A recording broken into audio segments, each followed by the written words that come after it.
अंधाराकडून प्रकाशाकडे जाण्याची इच्छा आहे, पण अशी कोणती शक्ती आहे का ती शक्ती आम्हाला तिथपर्यंत जाऊ देत नाही?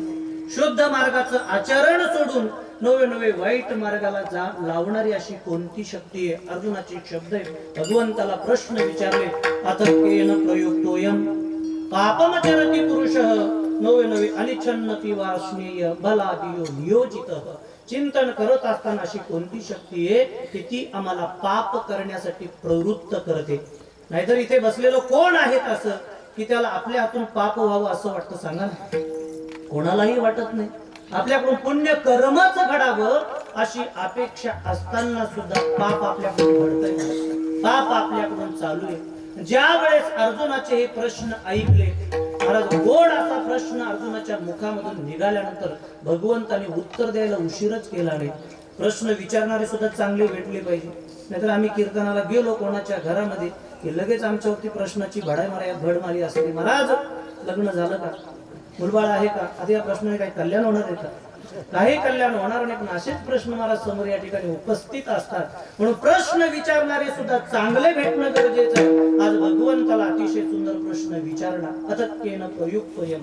अशी कोणती महाराज या ठिकाणी शक्ती आहे का ती शक्ती आम्हाला पाप करण्यासाठी प्रवृत्त करते? भगवंताने उत्तर दिलंय, ऐक अर्जुना, काम एष क्रोध एष रजोगुण समुद्भव बाबा.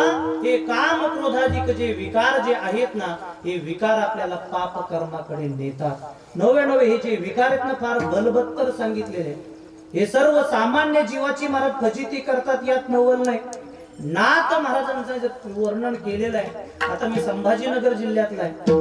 नाथ महाराजांच्याच महाराज कृषीमध्ये राहत असल्यामुळे नाथ महाराजांचंही थोडंसं प्रमाण आले पाहिजे.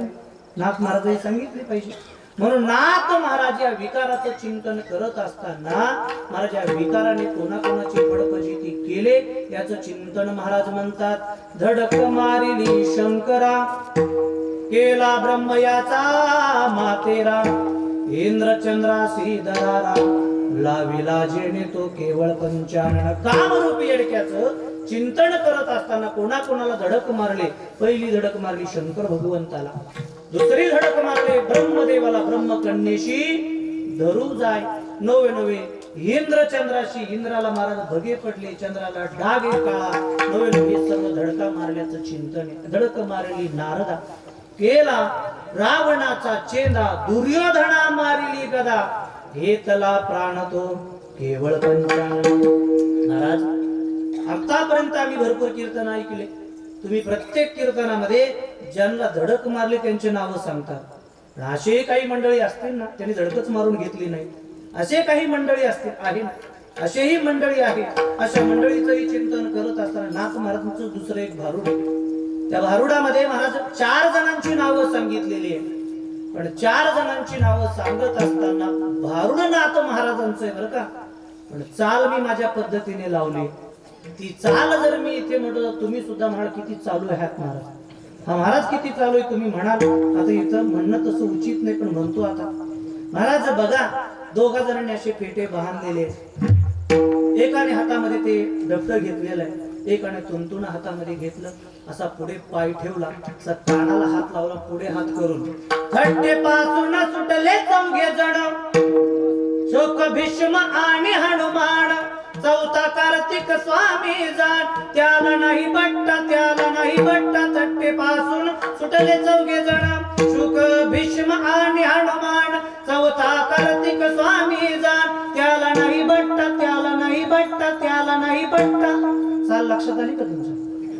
नसन लक्षात आली तर प्रतापगडच्या पायथ्याशी खान आता लक्षात आली असते. कशाची चाल आहे? पोवाड्याची चाल आहे. तर मला चाल महत्वाची नाही, त्याच्यामध्ये जे 4 नावे सांगितले ते महत्वाचे आहे. थट्टेपासून सुटले 4 जण. 4 जणांमध्ये पहिलं नाव सांगितलं शुक, शुकाचार्यांचं नाव सांगितलं. महाराज शुकाचार्य किती सावध होते हो. महाराज ही माया आपल्या पाठीमागे लागू नये, हा संसार आपल्या पाठीमागे लागू नये म्हणून आईच्या उदरामध्ये लपून बसले. किती दिवस संतांनी वर्णन केलंय. ब्राह्मणाचे पोर एक खेळाशी भ्याले, ते 12 वर्ष लपाले रे. कापत कापत बाहेर आले, ते नागवेची पळो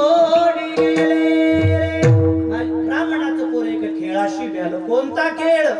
तुम्ही आम्ही ज्या खेळामध्ये अतिशय रंगून गेलोय त्या खेळाला महाराज मला एक सांगायचंय. पहिलं सांगितलं शुक, दुसरं सांगितलंय महाराज भीष्म, भीष्माचार्यांचं नाव सांगितलं. आजीवन ब्रह्मचारी राहिले गंगापुत्र भीष्माचार्य. तिसरं नाव सांगत असताना सांगितलंय खेळ्या माझी हनम्या शहाणा. कोणता हनम्या? गल्लीनं फिरतो तो नाही महाराज. हनम्या शहाणा म्हणजे या ठिकाणी हनुमंत आहे. का? कारण काम शब्द त्यांनी आपल्या हृदयापर्यंत येऊच दिला नाही. काम शब्द म्हणून ते शहाणे.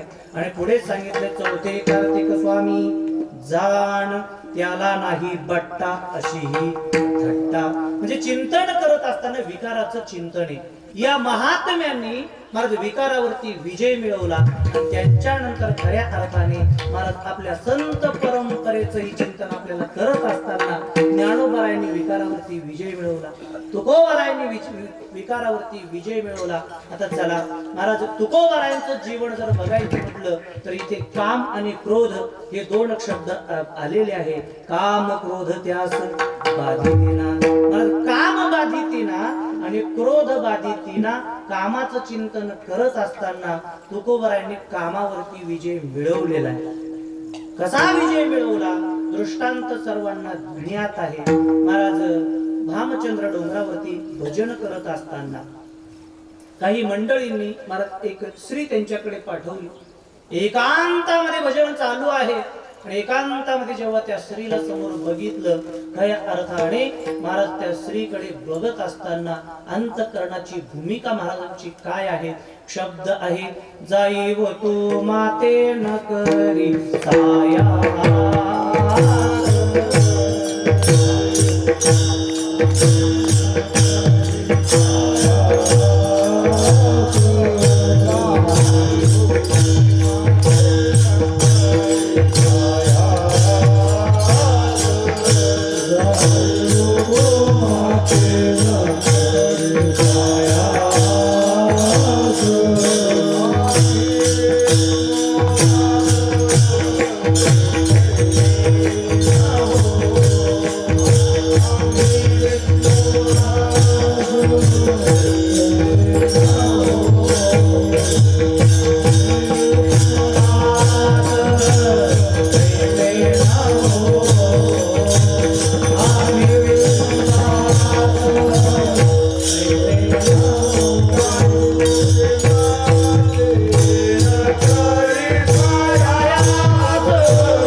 काम विकारावरती विजय मिळवणं आहे.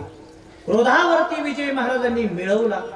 मंबाजीबाईंनी काठ्याच्या काठीने मारलं पण खऱ्या अर्थाने काही प्रतिकार केला नाही. उलट काठ्याच्या काठीने मार खाणारे तुकोबाराय भगवंताच्या समोर गेले मंदिरामध्ये. बरं झालं देवा या ठिकाणी मला मारलं नाही, देवा मारायला लावलं, म्हणजे देवाने मारायला लावलं, असे तुकोबारायांचे गोड शब्द आपल्याला गाथेमध्ये बघायला मिळतात.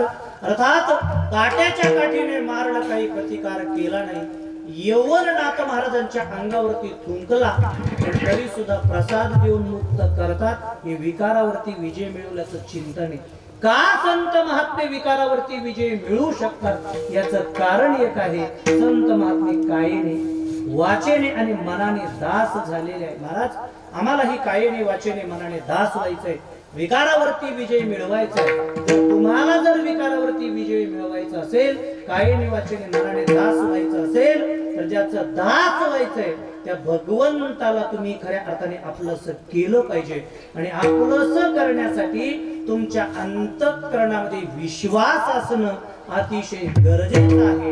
विश्वास असेल तर तुम्ही भगवंतावरती सत्ता गाजवू शकतात. एवढंच नाही, भगवंत तुम्हाला त्याचं ऐश्वर्य भोगायला देईन. अभंगाचं द्वितीय विश्वासे तो करी स्वामी वारे सत्ता. विश्वासे तो करी स्वामी वारे सत्ता.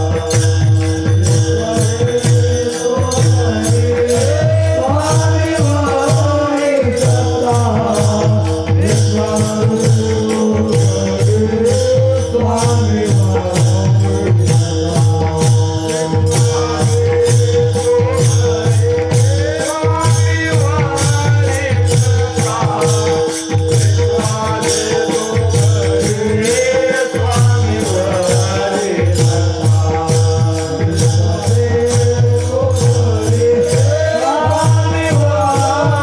सत्ता. विश्वासे तो करी स्वामी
बाबांनो, भगवंताचा दास व्हायचा असेल तर त्याच्यावरती विश्वास असणं गरजेचं आहे.